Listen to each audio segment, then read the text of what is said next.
He has to do that because no company wants to do business with somebody who is being accused, have allegations against them for sexual misconduct and deviant behavior. Nobody wants to do business with that. All the shareholders, it ain't nothing that he's giving up. They like, yo, listen, give me that. They said, they did a Diddy. Take that. You understand? They're going to take that from him. The shareholders is going to say, yo, listen to me. We all going to pull out. No Diddy. But we all going to pull out our shares and everything if you don't give up what you have in the company. Did you see that video that went viral of Diddy pacing around the airport after his houses got raided? I seen that video. And I seen that look in his face before.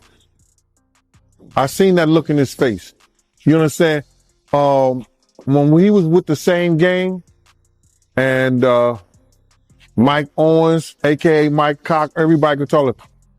D. Ferg did a collection for him because he didn't know how he was going to pay his rent, and he didn't know how he was going to pay his rent, child support, and his car note, because he had one of those drop top cabarets Volkswagens.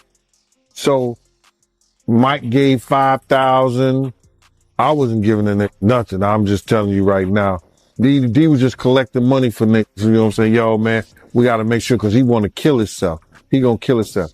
Diddy had that pace, and he had that look in his face that he know something may be wrong, or they may have something on him.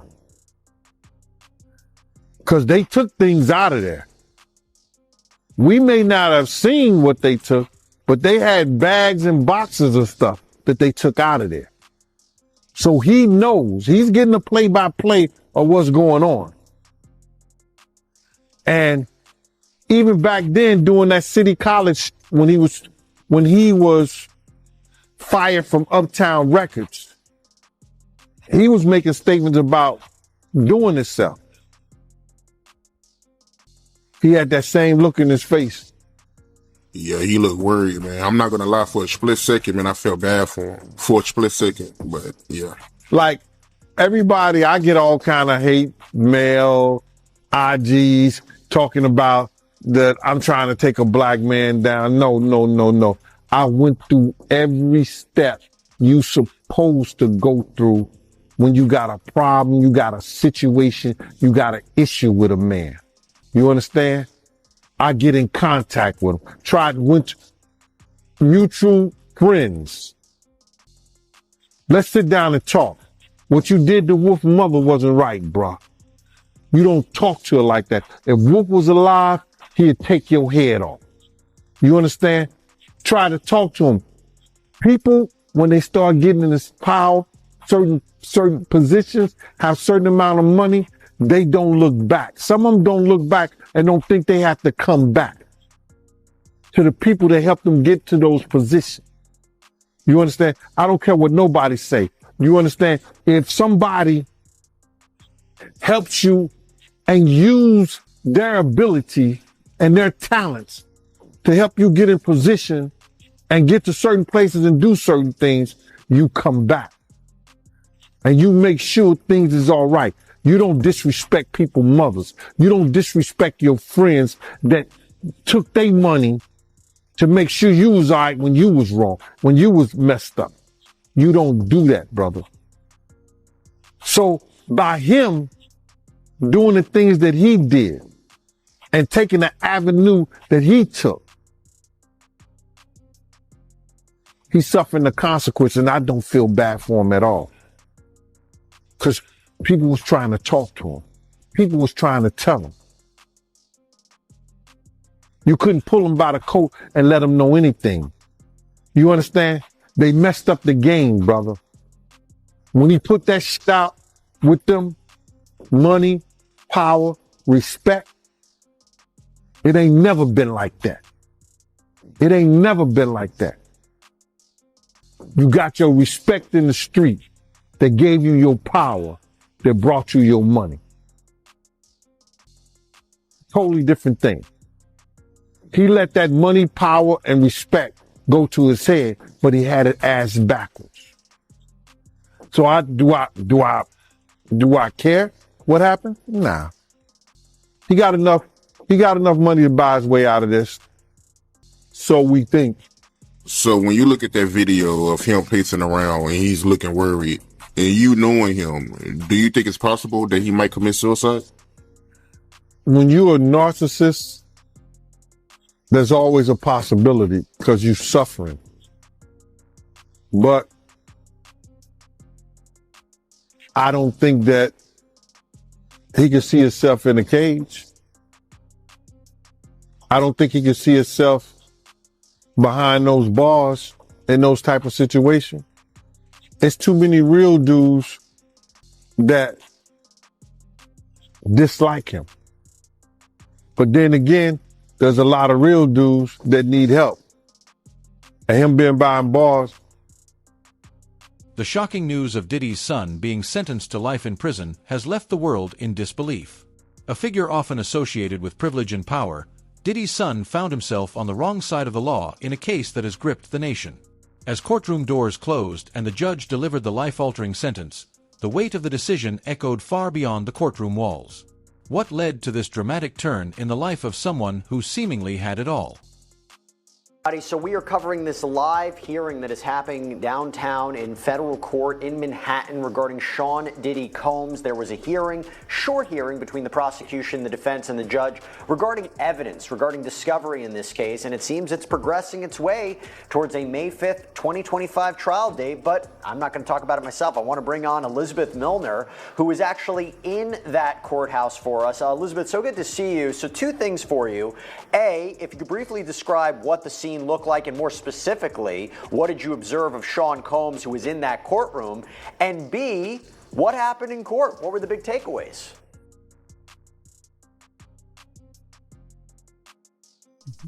Hey, Jesse. Great to see you as always. Today was a little bit different in that I got to the courthouse got inside the courthouse, I should say, about 15 minutes before. Immediately, he smiled, he beamed up, he waved at at his two sons and just kind of gave them a little bit of, it's a good to see you type of feeling. That's what I was gathering from inside that courtroom. Now, again, I want to remind our viewers that when we're inside federal court, again, there's no cameras, which, Jesse, I'm sure you have already mentioned that part. But, even for us journalists, with the exception of some who get a special permission of that, we just are relying on a notebook, a notepad, a pen, a pencil in order to kind of take notes to see what is all going on. I can't even take my Apple Watch inside that courtroom whenever there's a hearing. I have to turn that in. I have to turn my laptop in. Of course, I have to turn my phone in. So we're kind of just eye-watching everything that's going on. Now, when Christian and Justin came inside that courtroom, they were actually sitting just right across from me over on the left side of the gallery. So what I was seeing from both of his sons was a little bit of leg shaking, what I perceived to be a little prayer right before 5 months, meaning 5 more months that Diddy is still behind bars until we kind of see how this entire trial plays out. But for the most part, that's what I gathered from this really quick hearing. Listen, Elizabeth, that is incredibly helpful, and also it's great that somebody drove by with a great taste in music as well. That's a side note, but I will say now we kind of know where this is going. I'm still surprised this is headed towards a May trial date. We shall see what happens. Elizabeth Milner, thank you so much for going down to the courthouse, reporting back to us, and great reporting as always. Really appreciate it. Thanks, Jesse. All right. So we're going to take a quick break. Again, I want to thank my guests, Elizabeth Vulai and Safa Robinson-Ferrer, for coming on. Thank you both so much. Really appreciate it. Great insight and breaking down our questions and also the questions from our viewers. Stay with us. We're going to take a break. When we come back, we're going to get 2 more people on to break down some more things that are happening in this case. Stay with us here on Law and Crime. We'll be right back. Kept behind bars after his arrest this week, and a judge denied him bail. In your opinion, how do you think he's adjusting to life in a federal detention center right now? If Sean Combs is focusing on things he cannot control, he will have a miserable experience. When he can call home, when he can visit, the living conditions, exercising maybe an hour a day, showering a few hours a week, if he fixates on that, it is going to be miserable, and every day will feel like a year. On the other hand, if he can learn from those who have come before him and master the experience, my business partner served 26 consecutive years for a nonviolent crime, including 8 years in the penitentiary. He never complained. He focused on his family, trying to prove worthy of the love and support of his family. If he can do that, the experience, it won't be easy. I'm not insane. It will be more bearable. The choice is up to him. And as far as we know right now, he has been kept in solitary confinement, or the SHU right now, and he's been on suicide, private chefs, and food from across the world to a set menu, just like any other detainee or inmate. What can you tell us about the food and the commissary in a place like the Federal Detention Center in Brooklyn? It's a difference. That much I can tell you. You're going to have a lot of starchy food, cereals. If you get any vegetables at all, they're old, so to speak. They are not fresh. Same fruits and vegetables, no good. A lot of processed food, some rice and beans and muffins and things that generally most people don't like to eat. It's not terribly healthy. And again, the government would say that is a consequence of this process. So certainly it is an adjustment. Most people will lose weight. And it's hard because he can't even really exercise in this environment. There's no outdoor. Like I've said before, it's not one of these camps where you can walk around a track. Even in a high security penitentiary like Atlanta, there's going to be a track and outdoors. When you're in a detention center, locked down 23 hours a day, not eating healthy foods or getting your medications, it could test. The mask of fame shielded his activities for years, allowing him to operate undetected. Lavish parties and high-profile collaborations served as effective distractions, deflecting suspicion. However, as the scale of his crimes grew, the facade began to crack. His story serves as a cautionary tale about the perils of unchecked privilege and the lengths people will go to maintain their image. And someone who is worth hundreds of millions, even a reported $1 billion before, do you think it'll present any type of problem that he could end up getting any type of special treatment?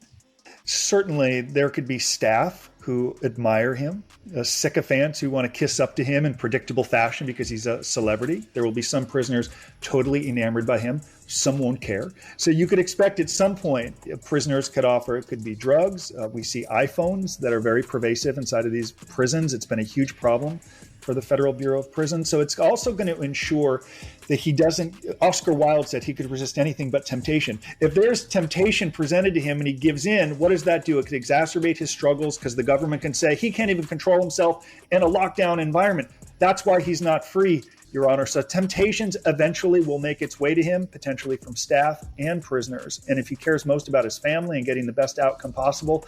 Details of the case reveal a tangled web of allegations and evidence, painting a picture of a life that strayed far from the public's expectations.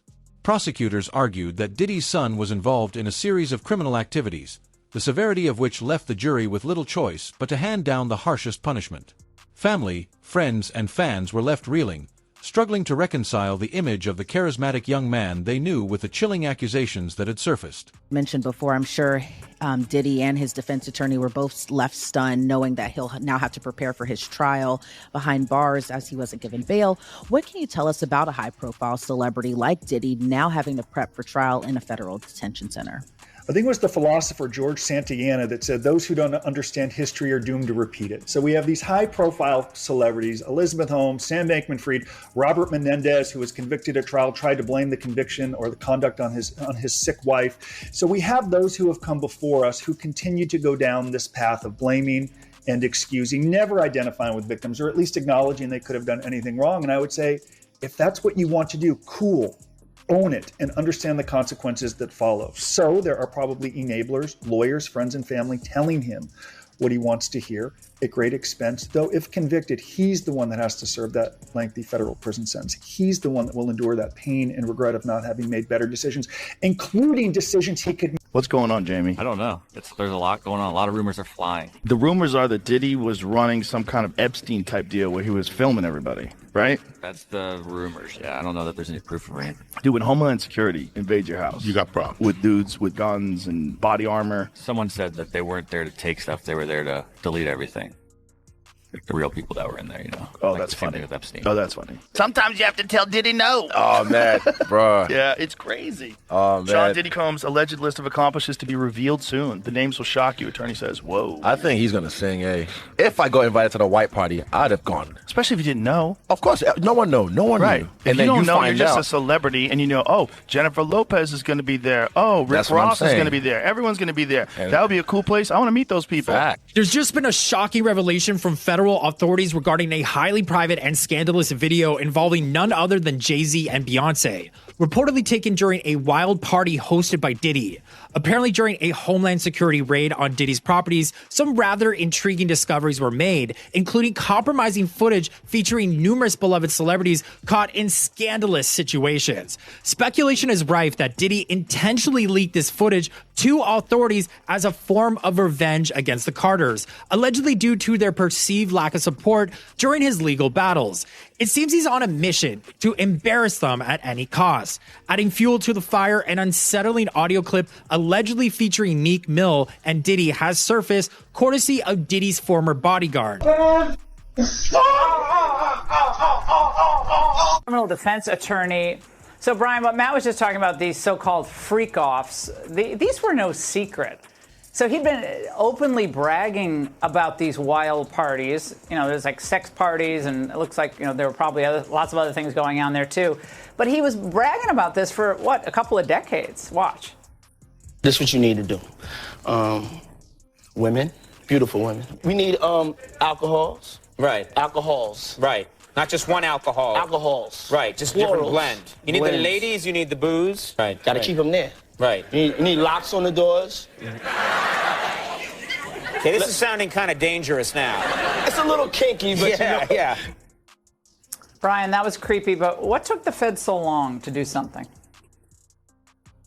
Hey, Laura, always great to be with you. Yeah, I think it's where I'm in L.A., it's the Hollywood celebrity path to justice, where we simply look at a clip like that and we laugh and giggle about, oh, let's get alcohol, let's get drugs, let's get all these ladies at a party. You know, for years, P. Diddy's gotten a hall pass. He's actually created his own kingdom where he makes his own rules, and you got to follow his rules or you get penalized. And guess what, Laura? He's now in a federal penitentiary, and for the first time in his life, he's facing his own fate at the hands of somebody else. And I will tell you, Laura, I've done federal cases, that's not the place you want to be in federal court. 90% of federal criminal indictments brought down are pled out, right? A plea deal is brought. And of the only 10% left, 90% of those defendants that go to trial, they lose. So he is looking at a daunting uphill battle. Inside the courtroom, the tension was palpable as the prosecution laid out their case. Witness testimonies, surveillance footage, and digital evidence all pointed toward Diddy's son's involvement in the alleged crimes. The defense worked tirelessly to counter these claims, arguing that the evidence was circumstantial and that their client was being unfairly targeted due to his famous lineage. But the jury remained unconvinced, ultimately siding with the prosecution. The high-profile case. It's really all about power and abuse of power. Prominent attorney Gloria Allred, who has represented accusers of Harvey Weinstein, Bill Cosby, and R. Kelly, speaking exclusively with Eyewitness News. She now represents an undisclosed number of Sean Diddy Combs' alleged victims, including Talia Graves. The trauma of the assault has taken a toll on my mental health.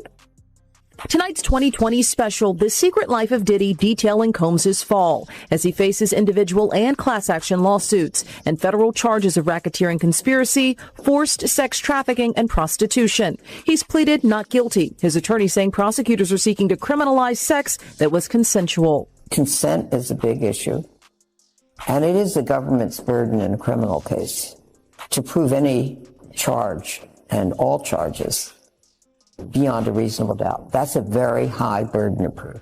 Combs is now asking a federal judge for a trial date next April or May, and we could see ex-girlfriend Cassandra Cassie Ventura take the witness stand. This despite an undisclosed settlement reached one day after Ventura filed a lawsuit against Combs last November, accusing him of rape and abuse. Even if there are confidential civil settlements, there's always an exception in the law.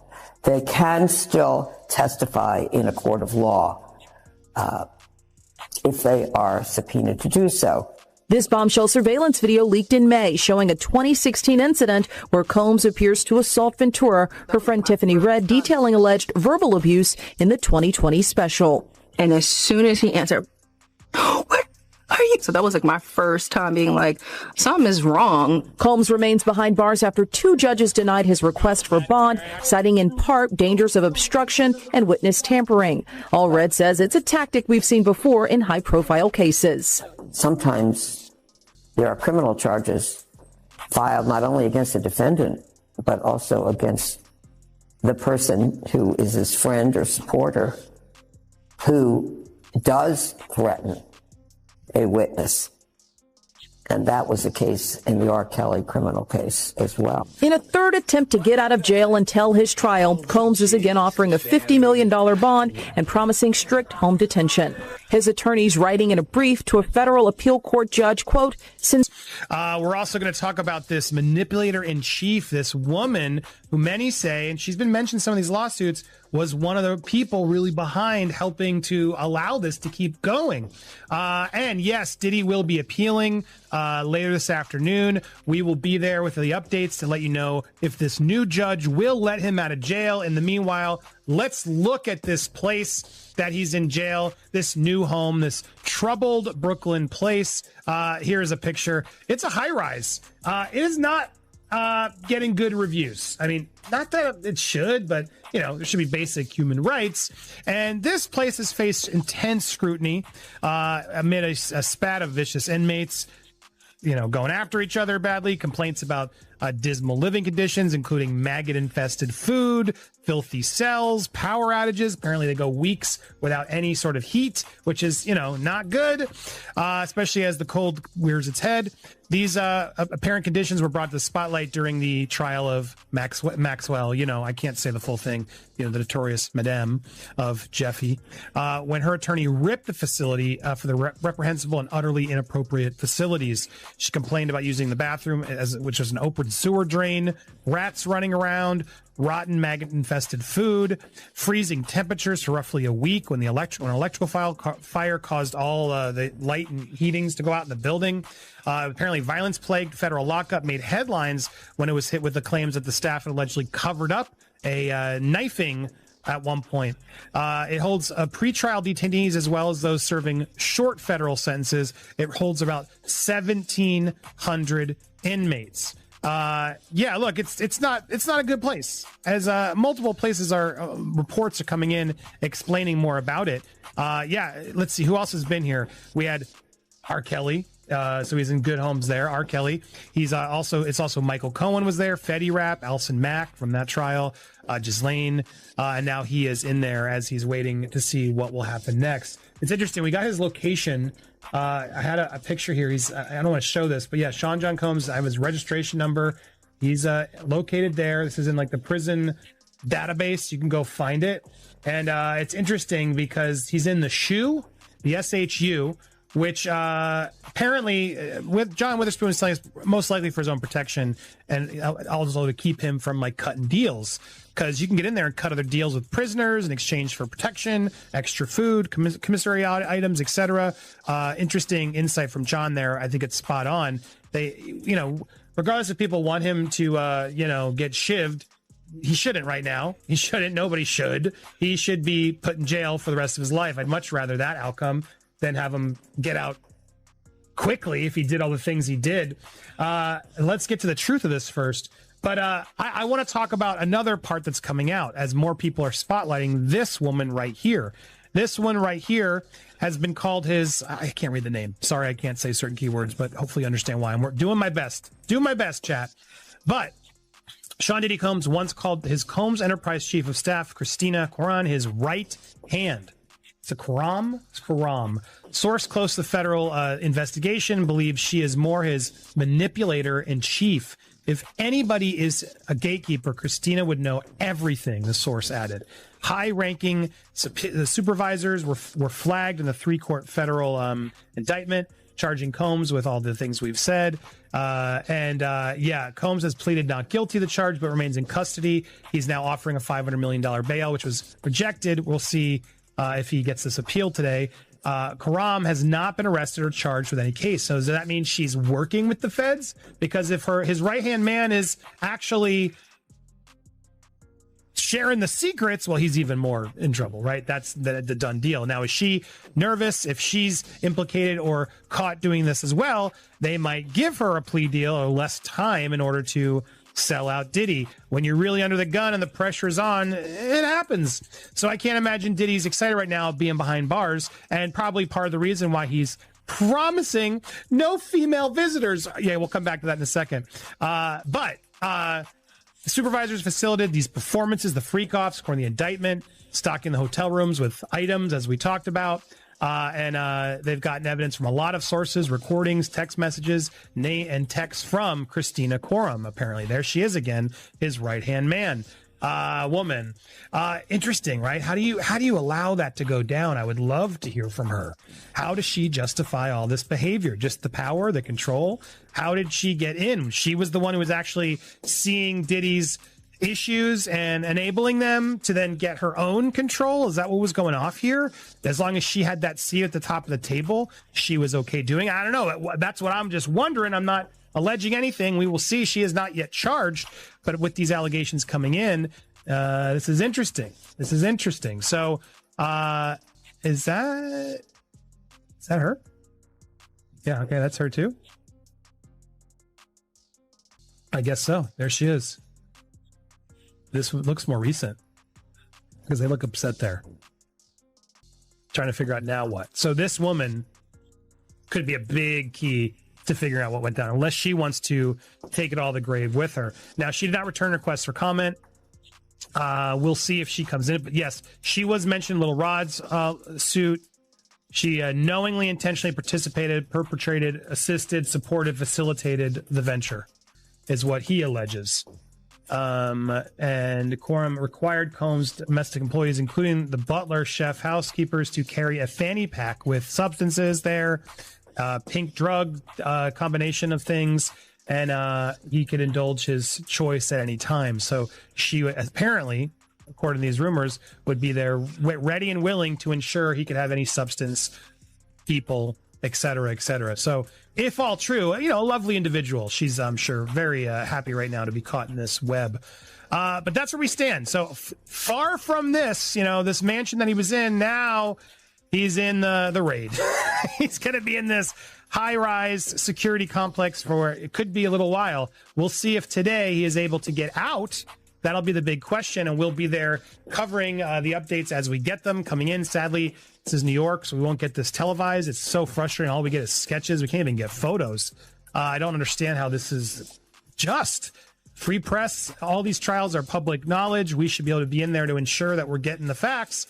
But he's protected right now due to it being in New York, and we will stay tuned and be here. So make sure, if you haven't already, hit that subscribe button. Hit that bell for alerts right there. Hit that all. And then when you get those alerts, smash that like. Leave a comment down below. We'll be covering this case and a lot more. We got a lot more stuff in the bank, but we're obviously leaning into the updates as they come in, and more are coming in. I think today, if he loses his appeal or wins his appeal, I think it's unlikely, based on the sources I'm talking about, that will comfort more people to come forward, right? Can he get out? Is he really behind bars? It's done.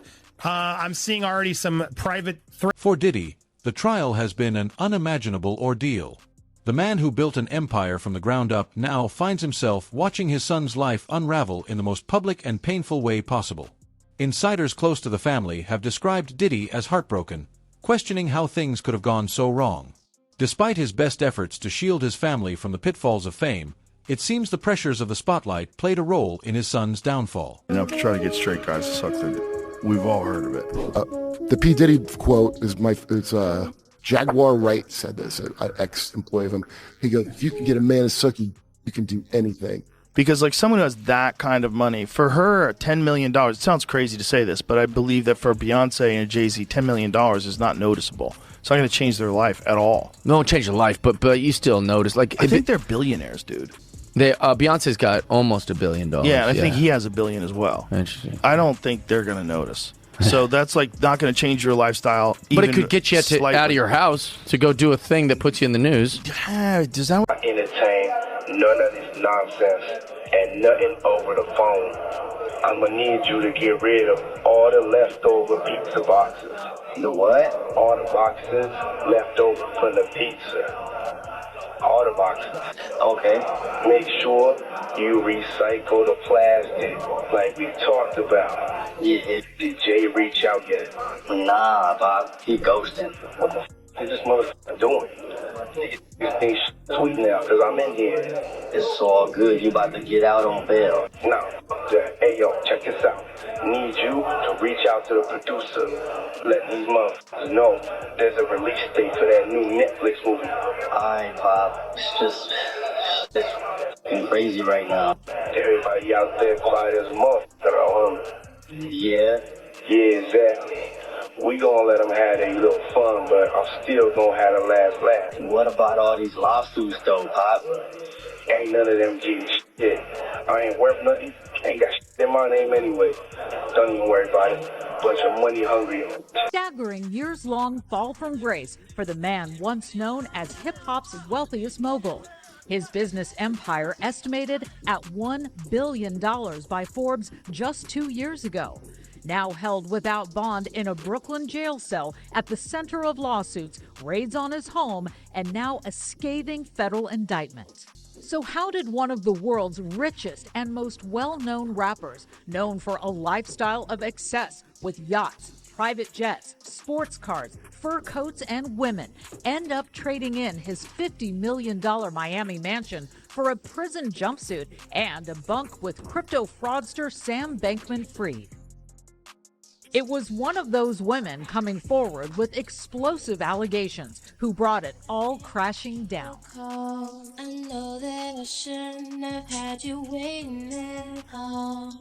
On November 16, 2023, R&B singer Cassie Ventura filing a bombshell lawsuit. With accusations so salacious, it was emblazoned with a trigger warning on the first page. Music mogul Sean Diddy Combs, accused of rape, sex trafficking by his ex-girlfriend. Describing the music mogul as a vicious, cruel, and controlling man. The singer Cassie says the incidents occurred throughout her 10-year relationship with Combs. Cassie saying she was subject to savage beatings set off by Diddy's uncontrollable rage. The lawsuit claiming he plied her with drugs and forced her to have days-long sex sessions with male sex workers, a practice the suit says Diddy dubbed freak-offs, language now echoed by the federal indictment against him. Combs vehemently denying the accusations, then settling the suit the very next day. In a New York lawsuit filed by R&B singer Cassie, word of a settlement overnight. More than 24 hours ago, damning allegations of rape. Fails because you turn around and ask them, what women do you know who hasn't had plastic surgery around you? All of them have. I'm the only one who didn't, which already proves the fact it's not insecurity. Because if I was insecure, I would have done that 100 times over. Even when I met Jay-Z and I signed to Rock Nation, the first thing he told me to do is get plastic surgery. And I didn't. Because it's okay. Guess what? I'm 50. And I'm totally fine with the fact I am, because, yeah, I took off when I was 30. Because it took 10 more fucking years than any other, because I was. All of this suggests that Jay-Z is clearly into them young. As Kendrick Lamar would call it, Jay-Z seems to be a certified pedophile. Add this with his close relationship to Diddy, who has also been accused of going after them young. These allegations don't seem far-fetched at all. Think about it. There was no way that Jay-Z didn't know what was going on at these parties.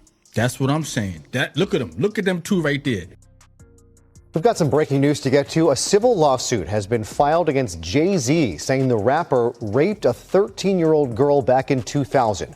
The suit alleges that Jay-Z, whose real name is Sean Carter, raped the girl after the Video Music Awards alongside Sean Diddy Combs. The victim says she was invited to an after party after being spotted by a limo driver and was then assaulted by both rappers. Jay-Z is calling this a blackmail attempt. He released a statement on social media responding to the lawsuit, and Texas attorney behind the legal action saying in part, these allegations are so heinous in nature, you have made a terrible error in judgment, thinking that all celebrities are the same. I look forward to showing you just how different I am. What happens next? The future for Diddy and his son. The legal battle may not be over, as Diddy's son is expected to appeal the life sentence. Legal experts suggest that while an appeal is possible, overturning the verdict will be challenging given the strength of the evidence. Nonetheless, his legal team is likely to pursue every available avenue. Life behind bars presents a new reality for Diddy's son. Reports indicate that he may seek rehabilitation or educational opportunities to adapt to his circumstances. The question remains whether he can find redemption and purpose within the confines of his sentence. For Diddy, the road ahead involves rebuilding his family's image and addressing the underlying issues that led to this crisis. Whether through philanthropy, public statements, or private efforts, his response will play a crucial role in shaping the family's future. The case serves as a stark reminder of how quickly privilege can unravel, leaving a legacy forever altered. And that's the full story behind Diddy's son's life sentence, an emotional and shocking case that's left a lasting impact on the Combs family and the world watching. What are your thoughts on this tragic turn of events? Let us know in the comments below. If you found this video insightful, don't forget to hit the like button and subscribe to our channel for more deep dives into stories that matter. Thank you for watching, and we'll see you next time with more updates and exclusive insights. Stay curious, stay informed, and take care. As the news of the sentencing spread, public opinion became deeply divided. While some expressed sympathy for the family, others argued that justice had been served. Social media platforms were flooded with debates, with some users questioning whether Diddy's son had received a fair trial or if the verdict was influenced by his celebrity status. The case has ignited conversations about wealth, privilege, and accountability in the justice system. I don't know if it was what they call it when you take two pictures and they put it together and stuff like that. What they call it when they put the pictures together and it don't belong together, but they put it together. Whatever, side by side. Yeah, whatever they call that. Cuban Gooding Jr. was so close to that man. I would thought that was his lady. That's how close he was to him, and then his hands all on his leg and everything. It was crazy, bro. I don't even believe that. So when you see Cuban Gooding fighting a case here in New York, when he said the girl was saying that he was groping her and everything like that, I'm glad they didn't show that picture at his trial. Because he would have been guilty. That's how close he was to that kid, man. So you seeing on pictures, do you believe his claims? Yeah, I believe his claims. Somebody put something in Cuban Gooding Jr. ear that this was fresh meat, or see, can you break him, or see, can you do something? Because don't no other man be that close to no another man, for that reason. Come on, bro. That's crazy. Hey, do you know him? Have you ever met him before? No, I don't think I met him before. Cuba, I can't recall me, no. Okay, and he also alleges that, Diddy is the one that told him personally that he slept with Usher and Stevie J. But I mentioned that earlier, that he said about Stevie J. The Usher part, that's a touchy situation, man. You know what I'm saying? Because I had a certain feeling, and I felt a certain way when Usher got on Shay Shay, and I don't mean to mention other people's platforms, but he got on Shay Shay and he mentioned how great and how good Puff taught him and everything. You know what I'm saying? About the business, right? I know, and people know, that was around that in that time that Puff and Usher did have a situation. And that situation led Usher to the hospital. Now I let Usher explain that to y'all. I let Usher tell that story. But how dare you say a man that groomed you, you gonna give him a pass? Bro, you know I know. Let me reframe you on something. Remember Usher? We was at the Swiss Hotel. Puff had Kim in the room. Had one of Keith Sweat's baby mothers in the big room outside the master bedroom. He came outside in his robe. She gave him a fellatio right there. His back was turned to me. She gave him a fellatio. You knocked on the door. I came and opened the door for you. Puff went in the room. You came in the room and kissed that girl dead in her mouth. Now I'm telling that because you taking up for somebody that you know and a lot of more people know didn't do you right when you was at Diddy camp.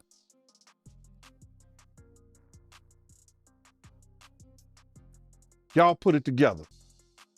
And what you mean by Diddy camp? Remember? He was on one of the talk shows. The white guy with the curly hair. What's his name? The white guy with the curly hair. And he said, yo, would you send your son to Diddy camp? And Usher said, no. Ask him why he won't send him to Diddy.